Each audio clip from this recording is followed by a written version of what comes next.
Assalamualaikum warahmatullahi wabarakatuh. Kami kelompok 6 Akan mempresentasikan tentang rendahnya motivasi belajar serta didik. Perkenalkan, nama saya Nurul Baiti. Nama saya Siti Meisaro. Nama saya Oktiani Nurul. Dan saya Cindy Asma Farabinisa.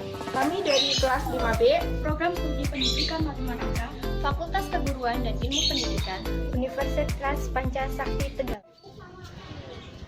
Pengertian motivasi. Kata motivasi berasal dari bahasa Latin yang berarti bergerak.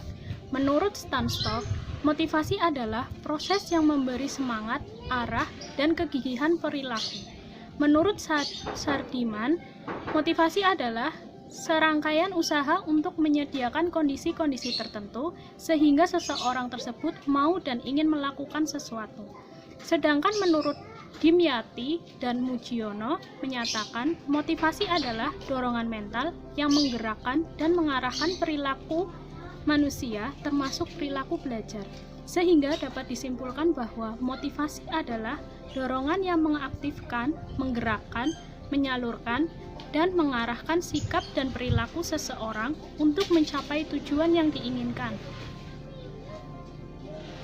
Kemudian, motivasi peserta didik dapat timbul dari motivasi intrinsik, merupakan motivasi yang timbul sebagai akibat dari dalam individu. Misalnya, anak mau belajar karena ingin memperoleh ilmu pengetahuan atau ingin mendapatkan keterampilan tertentu. Ia akan rajin belajar tanpa ada suruhan dari orang lain.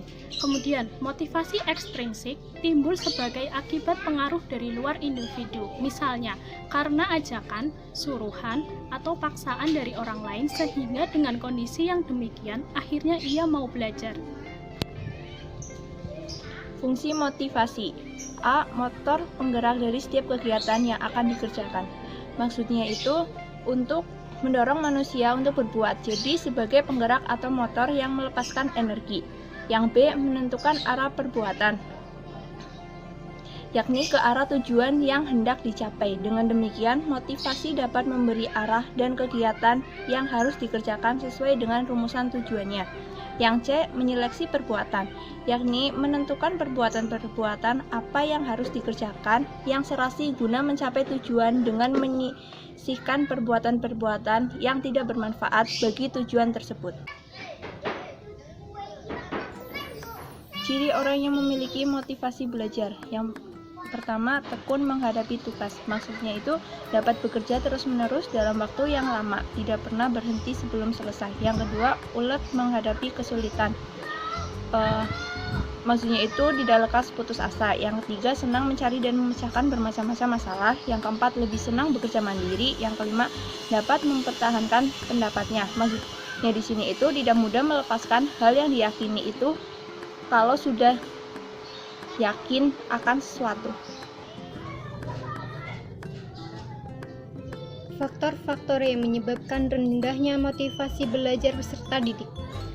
Menurut Sardiman, yang pertama, metode mengajar guru. Itu metode dan cara mengajar guru yang monoton dan tidak menyenangkan akan mempengaruhi motivasi belajar peserta didik. Yang kedua, tujuan kurikulum dan pengajaran yang tidak jelas. Yang ketiga, tidak adanya relevansi kurikulum dengan kebutuhan dan minat peserta didik. Yang keempat, latar belakang ekonomi dan sosial budaya peserta didik. Sebagian peserta didik yang berekonomi lemah, tidak mempunyai motivasi yang kuat untuk belajar dan melanjutkan pendidikan ke jenjang yang lebih tinggi. Kelima, kemajuan teknologi dan informasi. Peserta didik hanya akan memanfaatkan produk teknologi dan informasi untuk memuaskan kebutuhan kesenangannya saja. Yang keenam, merasa kurang mampu terhadap mata pelajaran tertentu. Misalnya, mata pelajaran seperti matematika dan bahasa Inggris. Faktor yang ketujuh yaitu masalah pribadi peserta didik.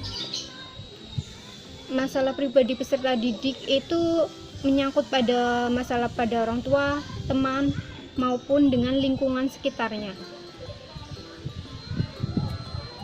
Faktor selanjutnya dikemukakan oleh Sabrina dan kawan-kawan tahun 2017. Ada 3 faktor, yaitu yang pertama, kemampuan siswa dalam menyerap informasi dan menyelesaikan tugas-tugas yang telah diberikan oleh guru masih kurang memuaskan. Yang kedua, kondisi lingkungan siswa yang tidak mendukung.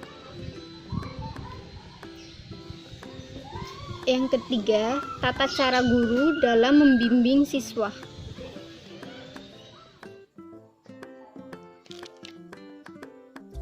Selanjutnya yaitu upaya guru untuk memotivasi siswa di dalam kelas. Yang pertama, gunakan metode dan kegiatan yang beragam. Kedua, jadikan siswa peserta aktif. Ketiga, ciptakan suasana kelas yang kondusif. Keempat, libatkan diri untuk membantu siswa dalam mencapai hasil. Kelima, hindari kompetisi antar pribadi. Maksudnya, sebagai seorang guru, janganlah sampai menciptakan kompetisi antar siswanya, karena itu dapat menimbulkan kekhawatiran antar peserta didik dalam proses belajar mengajar. Keenam, antusias dalam mengajar. Yang ketujuh, pemberian penghargaan untuk memotivasi. Yang kedelapan, ciptakan aktivitas yang melibatkan seluruh siswa di dalam kelas. Yang terakhir, hindari penggunaan ancaman dalam proses belajar mengajar. Jangan mengancam siswa dengan kekerasan, hukuman, ataupun nilai rendah. Kesimpulan, banyaknya permasalahan yang ditemukan saat berlangsungnya pembelajaran, khususnya pembelajaran matematika. Masalah yang sering muncul adalah rendahnya motivasi belajar peserta didik.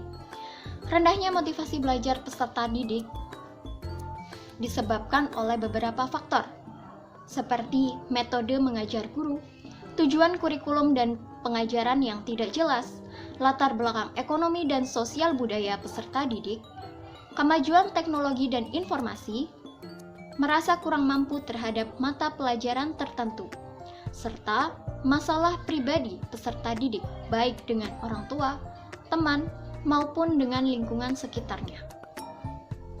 Untuk mengatasi rendahnya motivasi belajar, bisa dilakukan seperti menggunakan metode yang beragam, menjadikan peserta didik aktif, menciptakan suasana kelas yang kondusif, memberikan penghargaan, dan lain sebagainya.